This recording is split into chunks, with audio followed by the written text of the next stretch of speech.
Now, Dr. Dana Carson has been through some pretty amazing experiences when he transitioned from Austin, Texas to Alvin.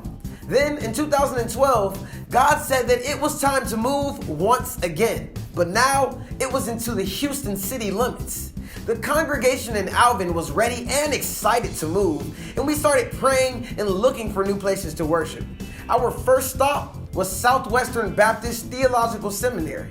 This seminary seemed like a dream come true, as my dad has always wanted to bring the seminary to the church campus. Now, the church wasn't on the market, but our realtor approached them and found out that they had been discussing selling it. And that's when we negotiated a price with them, and excitement was already in the air. My dad started the campaign with the church to move to this location, and we started raising the funds. But after a year, the people who owned the school refused to sell the location to us, and we were once again looking for another place to worship. So, here we go again. The second place that opened up was an older retail location right behind a large mall. Now, Dr. Carson took a few people by the location and gave a vision of remodeling and land acquisition. We were once again on the move to purchase this location. Even though it was less than ideal, I knew that my dad had great vision and was a builder. But within a few weeks, the door was closed and we were told that that building was no longer for sale either, and that they had sold it to a cash buyer. That's when Dr. Carson called a corporate fast and prayer for our Houston location. You see, we knew if God had closed two doors, that there was some place for us that He would open.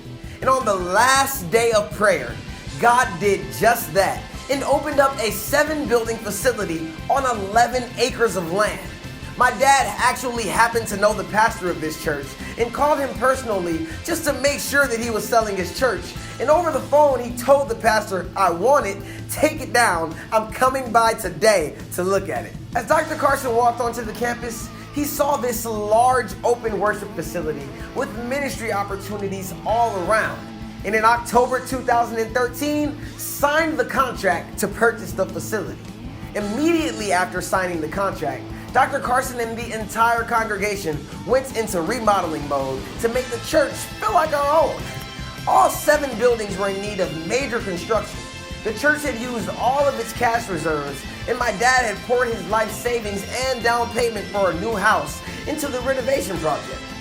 My dad had been saving for a while, and both he and my mom had been living from lease space to lease space. And this was a huge difference in what our family had in Austin.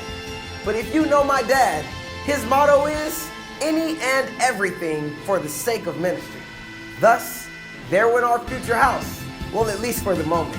My dad worked day and night at the new church, and eventually he became the project manager who oversaw the entire project and was the sole interior decorator for all of the buildings. He worked with subcontractors and church volunteers in order to renovate the church. He is a builder with a vision and had a drive to complete this project before Easter 2014. And on April 6, 2014, we had our first service in the new location.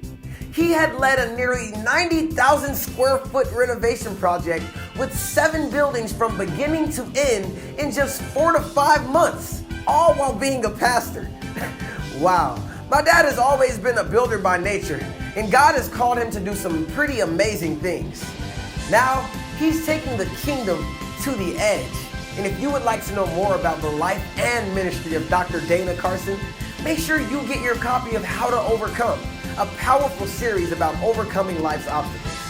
Well, that's all the time we have for today. But be sure to join me back here tomorrow as we go even deeper behind the man. Also, be sure to like, share, and repost this mini-series every single day. And I'll see you back here tomorrow.